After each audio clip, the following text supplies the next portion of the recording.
주님 안에서 행복하신가요? 오늘의 만나 정승일 권사입니다. 드디어 하나님께서 자신을 드러내십니다.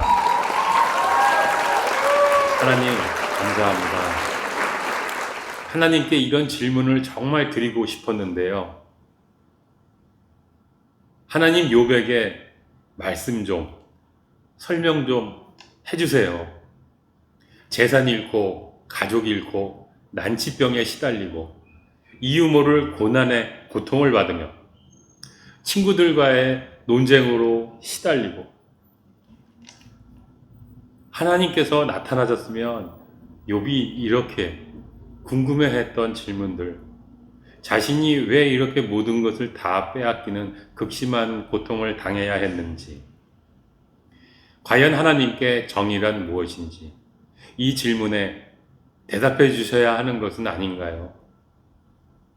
하지만 오늘도 하나님은 욥에게 대답할 수 없는 질문들을 퍼붓고 계십니다. 욥에게 동문서답을 하고 계십니다. 그 이유가 무엇일까요? 잠시 후에 만나보시겠습니다.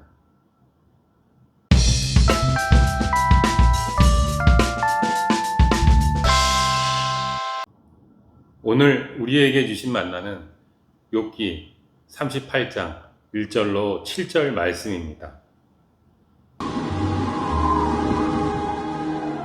그때 여호와께서 폭풍 가운데에서 욥에게 말씀하여 이르시되, 무지한 말로 생각을 어둡게 하는 자가 누구냐?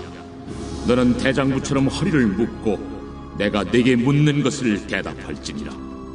내가 땅에 기초를 놓을 때 네가 어디 있었느냐? 네가 깨달아 알았거든 말할지니라. 누가 그것의 도량법을 정하였는지, 누가 그 줄을 그것의 위에 띄웠는지 네가 아느냐? 그것의 주추는 무엇 위에 세웠으며 그 모퉁이 돌을 누가 놓았느냐? 그때 새벽 별들이 기뻐 노래하며 하나님의 아들들이 다 기뻐 소리를 질렀느니라. 아멘. 하나님의 산파술 시작하겠습니다. 욥기 38장부터 41장에 기록된 여호와의 연설은 구약 전체에서 가장 찬란하게 하나님께서 자신을 드러내신 장면이라고 할 수 있습니다. 마침 하나님이 나타나셔서 욥에게 말씀을 시작하십니다. 우리는 이제 모든 것이 설명되고 모든 것이 해결될 것이라는 기대를 할 수 있습니다.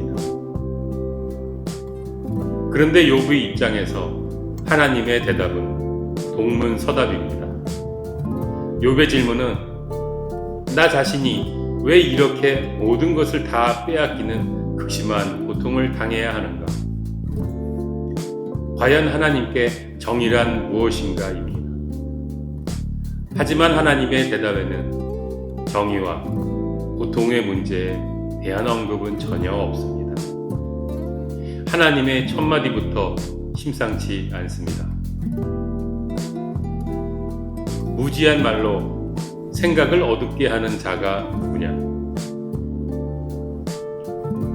하나님은 욥이 하나님의 계획, 의도, 목적을 제대로 이해하지 못했음을 책망하십니다. 이어지는 하나님의 연설은 하나님이 모든 피조 세계를 창조하고 통제하고 유지하고 계심을 강조합니다. 하나님은 오직 여호와만이 세상의 구조물들을 정상으로 유지하고 생태계가 어우러져 살아가게 하심을 강조합니다. 세상은 하나의 고정된 목적이 아니라 다양한 목적과 의도가 결집된 신적 디자인으로 운영되고 있다는 것입니다. 그런 관점에서 하나님께서 욥에게 하나님의 생각을 어둡게 했다고 말씀하신 것을 풀어보면 욥과 친구들의 말들이 이 세상에 대한 하나님의 설계도를 올바르게 이해하지 못하도록 혼란스럽게 했다는 책망입니다. 하나님은 욥에게 질문하십니다. 내가 땅에 기초를 놓을 때 내가 거기에 있기라도 하였느냐? 내가 그처럼 많으니 알면 내 물음에 대답해 보아라. 하나님은 이어서 욥이 결코 대답할 수 없는 질문만 던지시면서 욥의 무지와 무능, 나아가 인간의 무지와 무능을 드러나게 합니다. 내가 도대체 뭘 알아? 도대체 내가 할 수 있는 게 뭐야? 하나님의 메시지는 이렇게 요약할 수 있습니다. 이 대목에서 저는 하나님께 묻지 않을 수 없습니다. 하나님, 도대체 욥한테 왜 그러세요? 그렇지 않습니까? 재산 잃고 가족 잃고 난치병에 시달리고 그렇게 이유를 알 수 없는 고난 때문에 고통받으며 재난을 주는 위로자들이 된 친구들과의 논쟁으로 시달리고 하나님께서 나타나셨으면 욥이 궁금해했던 바로 그 질문에 대답해 주셔야 하는 것은 아닙니까?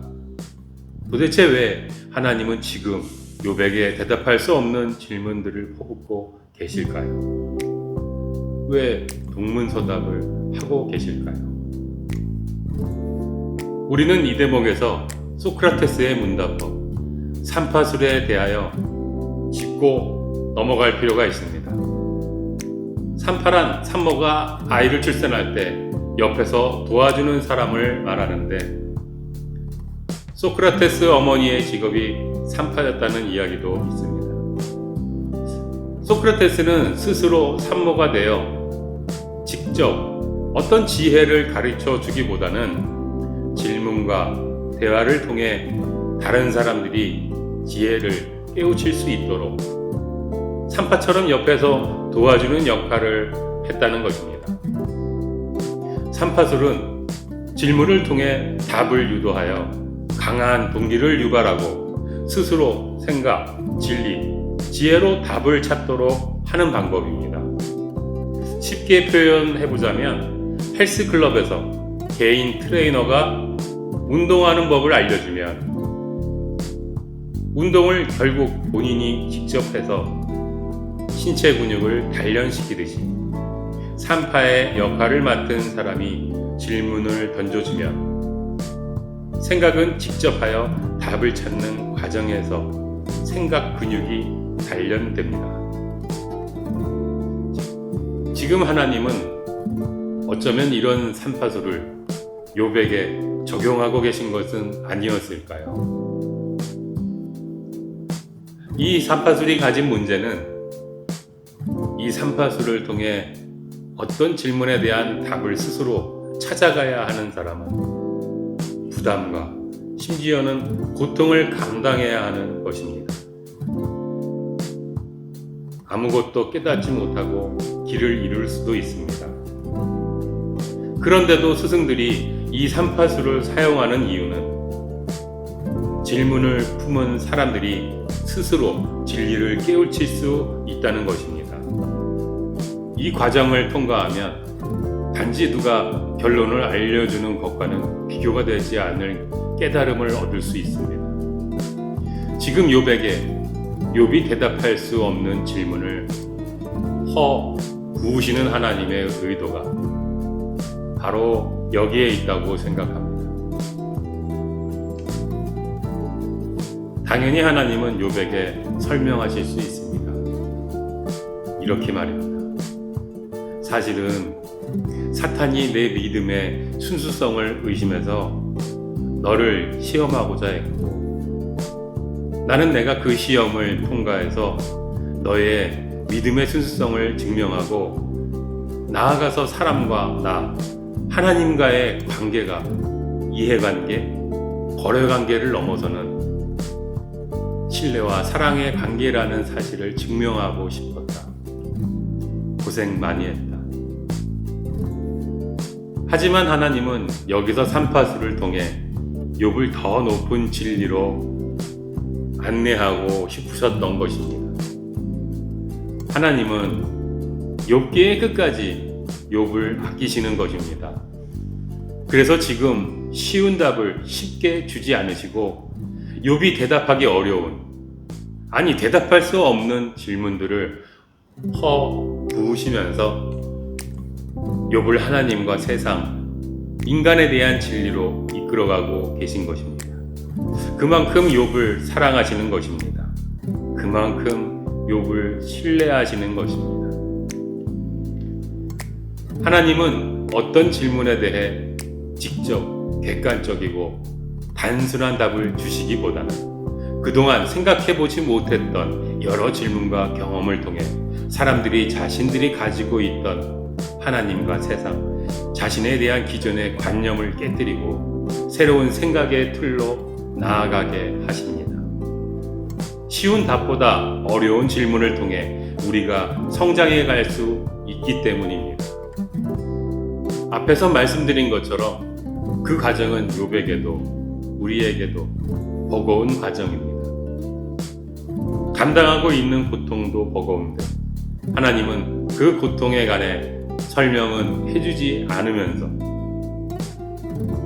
대답하기 어려운 질문만 더 하시는 것처럼 느낄 때 우리는 좌절하기 쉽습니다. 자신이 진리라고 굳게 믿고 있던 실체가 흔들리고 무너지는 경험은 우리에게 혼란과 두려움을 안겨줍니다. 하지만 이 과정은 우리가 자신의 고통을 통해 인생의 진리를 알아가게 하시려는 하나님의 의도일 수 있음을 우리는 욥기를 통해 확인할 수 있습니다. 하나님 역시 소크라테스의 삼파수를 우리에게 적용하신다고 말할 수 있습니다. 하나님은 그만큼 우리를 아끼시고 우리가 진리를 알아가기를 우리보다 더 원하시기 때문입니다. 산은 산이요 물은 물이다 라는 말이 있습니다. 아무 생각이 없을 때 산은 산이고 물은 물이었습니다. 그러나 우리가 성장하다 보면 산이 아니고 물이 아닌 시점이 옵니다. 하지만 더욱 성장하다 보면 어느 시점에서 다시 산은 산이고 물은 물인데 본래 알았던 그 산과 그 물이 아니라는 것입니다. 예를 들어 우리가 어렸을 때 가지고 있던 교회와 목회자에 대한 좋은 이미지가 있습니다. 그러나 어느 순간 내가 알았던 교회도 그렇게 좋은 공동체가 아니고 내가 갖고 있던 목회자에 대한 이미지도 무너지는 시점이 있습니다. 그런데 계속 성장해 나가다 보면 교회도 목회자도 많은 약점과 문제점들이 있지만 그래도 하나님께서 사용하시는 공동체와 사람들이라는 새로운 인식을 하게 되기도 합니다. 그래서 교회는 교회고 목회자는 목회자구나 생각하게 됩니다. 이렇게 우리는 의심하고 질문하고 본래 알았던 지식이 흔들리면서 성장하게 됩니다.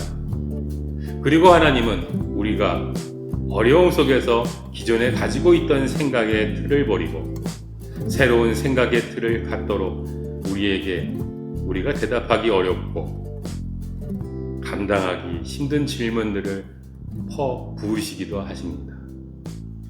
욥에게도 우리에게도 말입니다. 그래서 우리는 인생의 고난 속에서 더욱 하나님의 말씀을 공부하고 묵상하며 기도에 힘써야 합니다. 그럴 때 우리에게 떠오르는 질문들은 외면하지 말고 탐구해 나가야 합니다. 그래야 우리가 그 고난을 극복할 수 있을 뿐 아니라 그 어려움을 통해 진리에 더욱 다가설 수 있기 때문입니다.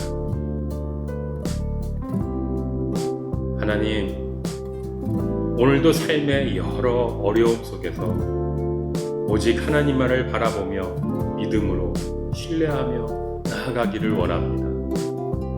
하나님께서 우리를 성장시키시기 위해 주시는 질문들에 대해 말씀과 기도를 통해 자신의 답을 찾을 수 있는 우리가 되길 간절히 원합니다.